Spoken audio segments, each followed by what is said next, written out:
ইব্রাহিম খলিল উনিও কি এরকম পেয়েছিলেন? হ্যাঁ, উনি জন্মের পর পরে ওনার কানে আজান দিছে কেউ? আমার প্রিয় ভাইরা, আগা গোড়া একটা শিরকি পরিবেশ উনি জন্মগ্রহণ করেছে। উনি ছাড়া ওই তল্লাটে একজনও আল্লাহর উপর বিশ্বাসী নাই। কল্পনা করতে পারেন? গোটা তল্লাটে গোটা দেশে বিশ্বাসী মুমিন আল্লাহর উপর বিশ্বাস স্থাপনকারী কয়জন? সবাই বলেন কয়জন? বাকি সব মুশরিক। বাকি সব মুশরিক নিজের সাথে নিজে শক্ত বোঝাপড়া করে, অ্যানালজি করে, সেলফ কনভারসেশন করে উনি মহা সত্যের সন্ধান পেয়েছে। উনি আকাশের তারা দেখে ভাবে মনে হয় এটাই আমার খোদা, পরে দেখে তারা নাই, মনে মনে বলে না তাইলে এটা না।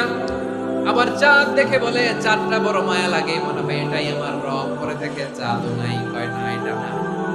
এরপরে দ্বীপ প্রহরের জলজলে সূর্যটা খা খা করে গোটা পৃথিবীটারে রৌদ্র দিয়ে তাতিয়ে রাখে। তিনি ভাবলেন মনে হয় এটাই আমার রব, কারণ এটাই তো সবচেয়ে বড়।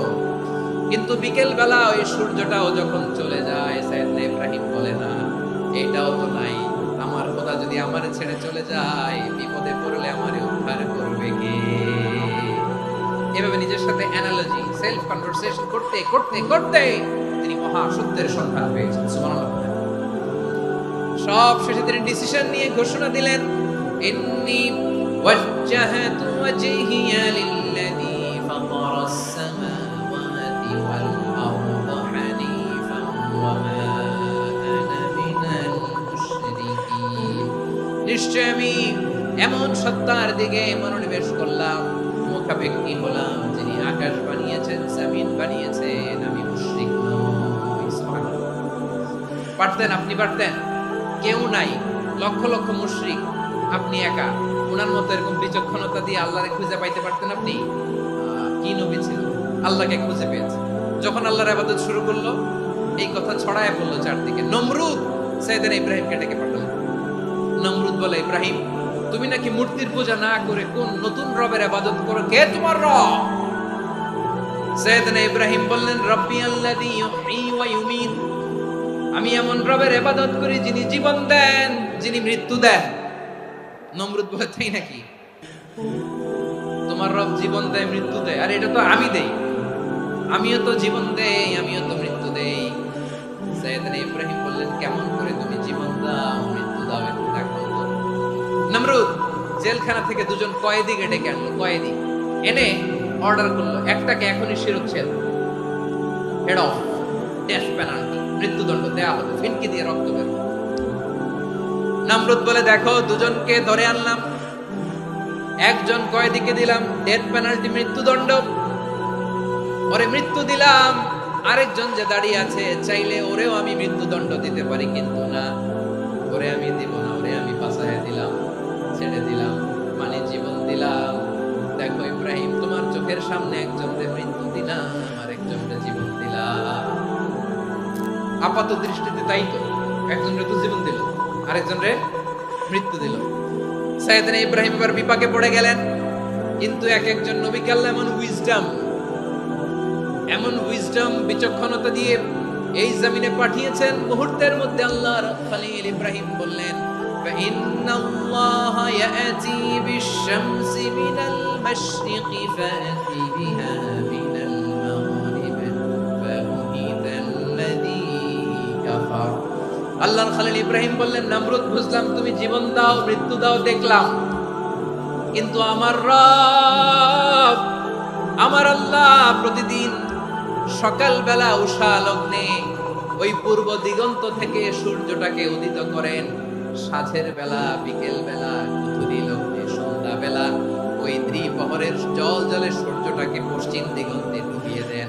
মানে সকালবেলা পূর্ব দিক থেকে উদিত করা সূর্যটাকে পশ্চিম দিকে বিকেলে তিনি ডুবিয়ে দেন। তুমি যদি পারো ওই সূর্যটাকে পশ্চিম দিক থেকে উদিত করে পূর্ব দিকে ডুবিয়ে দাও। সুবহানাল্লাহ পড়বেন না? দেখেন, ইনস্ট্যান্ট ইন্টেলেক্ট, মুহূর্তে বিচক্ষণতা, উইজডম কাকে বলে? নমরুদ পারবে? নমরুদের বাপ পারবে? ওর দাদা, ওর 14 গোষ্ঠী, গোটা বিশ্বের সব ক্ষমতাধর রাষ্ট্রনায়করা একসাথে হলে পারবে? ফাবুহিতাল্লাযী কাফার পারে নাই, ব্যর্থ হয়েছে। এবার তেলে বেগুনে জ্বলে উঠেছে, রেগে মেগে আগুন বলে ফালকুহু ফিল জাহিম। ওর সাথে তর্ক নাই, না পেরে এবারে এটারে আগুনে ফেলা। বিশাল বিশাল গাছ কেটে লাকড়ি এনে আগুনের কুণ্ডলি বানানো হলো, দাও দাও দাও দাও করে আগুন জ্বলে আল্লাহর খলিল ইব্রাহিমকে আগুনে নিক্ষেপ করা হবে। আল্লাহর খলিল সাইয়েদনা ইব্রাহিমের হাতের মধ্যে রশি দিয়ে টাইট করে বাঁধা হলো, পায়ের মধ্যেও টাইট করে রশি দিয়ে বাঁধা হলো। আল্লাহর খলিল ইব্রাহিমকে আগুনের কুণ্ডলির মধ্যে ফেলা হবে।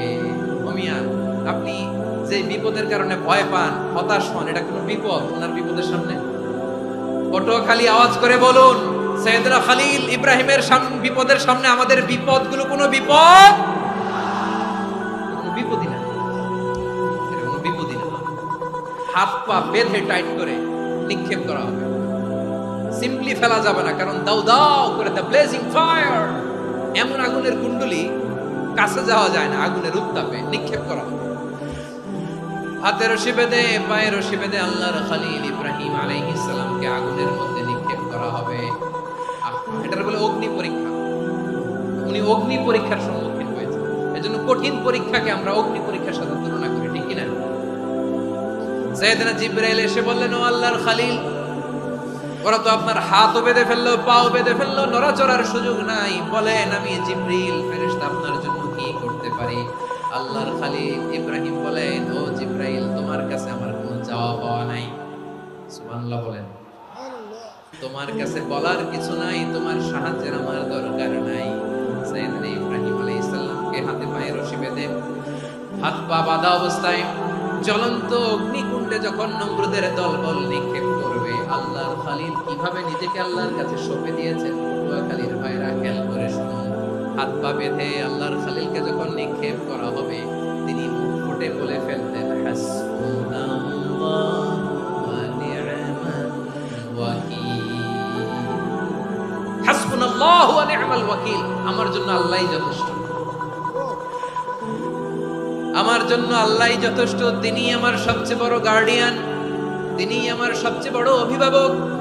জিবরাইলের সাহায্যে অফারকে ফিরিয়ে দিলেন, দুনিয়ার বুকে কারো কাছে কিছু বলেন নাই, মুখ ফুটে বলেছেন হাসবুনাল্লাহ। ও আমার পটুয়াখালীর প্রাণের ভাইয়েরা, খেয়াল রাখবেন, কোন বান্দা তার হাতে থাকা সব চেষ্টাটুকুন করার পরে মুখ ফসকে মুখ দিয়ে যখন বলে ফেলে হাসবুনাল্লাহ, বান্দা যখন হাসবুনাল্লাহ বলে ফেলে, ওই ব্যাপারটা ডিল করার দায়িত্ব স্বয়ং আল্লাহ আরশের উপর থেকে নিয়ে নেয়। আপনি যখন বলে ফেলবেন হাসবুনাল্লাহ, এটা ডিলিং করবে কে তখন? চিল্লায় বলেন না, তিনি কে? বান্দা তার সাধ্যের সবটুকু চেষ্টার পরে নতজানু হয়ে যখন বলবে হাসবুনাল্লাহ, আল্লাহ তুমি আমার জন্য যথেষ্ট, নি'মাল ওয়াকিল, তুমি আমার শ্রেষ্ঠ অভিভাবক, তখন তার কি দরকার না দরকার এটা ডিল করে স্বয়ং আল্লাহ। নিক্ষেপ করা হলো সাইয়েদনা ইব্রাহিমকে অগ্নিকুণ্ডলিতে। হাজার হাজার মানুষের দৃশ্য দেখার জন্য জড়ো হয়েছে এরকম বিশাল ময়দানে। কিন্তু কি অবাক করা ঘটনা, সবাই ভয় পাচ্ছিল, না জানে কি হয়ে যায়। আল্লাহর খলিলকে যখন আগুনের কুণ্ডলিতে নিক্ষেপ করা হয়, আল্লাহর খলিল ইব্রাহিম আগুনের কুণ্ডলির মধ্যে বসে বসে মানুষগুলোর দিকে তাকিয়ে হাসতে শুরু করে দেয়। কারণ আকাশ থেকে রব্বুল আলামিন স্পেশাল ভার্ডিক্ট নাজিল করেছেন, স্পেশাল হুকুম জারি করেছেন, কুল্লা ইয়া নারু কুনি বারদান ওয়া সালামান আলা ইব্রাহিম। ও আগুন, খবরদার, সৃষ্টি শুরু থেকে তোকে একটা ধর্ম আমি বাতলে দিয়েছিলাম, তোর ধর্ম, আগুনের ধর্ম হলো যা পাবে জ্বালিয়ে সারখার করবে। আল্লাহ বলল, আগুন, তোর ধর্ম দিয়েছিলাম, তুই সব জ্বালিয়ে পুড়িয়ে সারখার করে দিবি, কিন্তু ক্ষণিকের জন্য আমি তোর জ্বালিয়ে দেওয়ার ক্ষমতাটাকে কেড়ে নিলাম, জ্বালিয়ে ভস্ম করে দেওয়ার ক্ষমতা আমি কেড়ে নিলাম। কুনি বারদান, ঠান্ডা হয়ে যা, কিন্তু এত বেশি ঠান্ডা হবি না আবার আমার ইব্রাহিমের জন্য সর্দি লেগে না যায়। সুবহানাল্লাহ, এত আস্তে বললে হবে? কুনি বারদান, বারদ মানে বরফ, ঠান্ডা, ঠান্ডা হ, কিন্তু এত ঠান্ডা হবি না যাতে আমার ইব্রাহিমের কষ্ট হয়। আগুন বলে, আল্লাহ একবার বললাম ঠান্ডা হ, আবার বলো এত ঠান্ডা হবি না যাতে খলিলের সর্দি না লাগে। কেমন ঠান্ডা হব, কেমন এনভায়রনমেন্ট তৈরি করে দেব বলো? আল্লাহ বললেন, সালামান আলা ইব্রাহিম, যা আমার ইব্রাহিমের জন্য তুই জান্নাতের কুল বাগিচা হয়ে যা। ও ভাই, নবী মুসার মতো ঈমান হলে রাস্তা হবে সাগর জলে, নবী ইউসুফের মতো ঈমান হলে একে একে দরজা খুলে, নবী ইব্রাহিমের মতো ঈমান যদি আজও থাকে বিদ্যমান, অগ্নিকুণ্ডে দেখতে পাবে খুবসুরতে কুলভাগা। কুলনা ইয়া নারু কুনি বরদান ওয়া সালামান আলা ইব্রাহিম। বান্দা যখন মুখ দিয়ে বলে হাসবুনাল্লাহ, আমার আল্লাহ আমার জন্য যথেষ্ট, এই বলে যখন নিজেকে সঁপে দেয়, তার কি লাগবে ওই দায়িত্ব স্বয়ং নিয়ে নেয় কে? সবাই বলেন, স্বয়ং নিয়ে নেয় কে? তাহলে আমার প্রিয় ভাইরা, বিপদের শুরুতেই আমরা বলবো ইন্না লিল্লাহ। শুরুতে কি বলবো? এরপরে যেই বাক্যটা পড়ে নিজের পরিস্থিতিকে আল্লাহর দরবারে সঁপে দিব, সেটা হচ্ছে হাসবুনাল্লাহ। সেটা কি? বিষ্ণু বলেন, লা ইয়াজালু লিসানুকা রাতাবান মিন যিকরিল্লাহ। সব সময় আল্লাহর স্মরণ দিয়ে, জিকির দিয়ে জিহ্বাটারে সিক্ত রাখো। আর শয়তানু জাসিমুন আলা কলবি ইবনে আদম। শয়তান বনি আদমের কলবে খামচি মেরে বসে থাকে। ফাইদা যাকারাল্লাহ খানাসা। মানুষ যখন আল্লাহর স্মরণ করে, জিকির করে, শয়তান দৌড়ে পালায়। ওয়াইদা গাফালা ওয়াসওয়াসা। যখনই বনি আদম গাফেল হয়, তখনই শয়তান তার হৃদয়ে ওয়াসওয়াসা দেয়। এজন্য বিপদে পড়লে ইন্না লিল্লাহ, নিজের সব টুকুন করার পরে, নিজের রোল প্লে করার পরে নিজেকে আমরা কি বলে সঁপে দিব? সবাই বলেন, সবাই বলতে হবে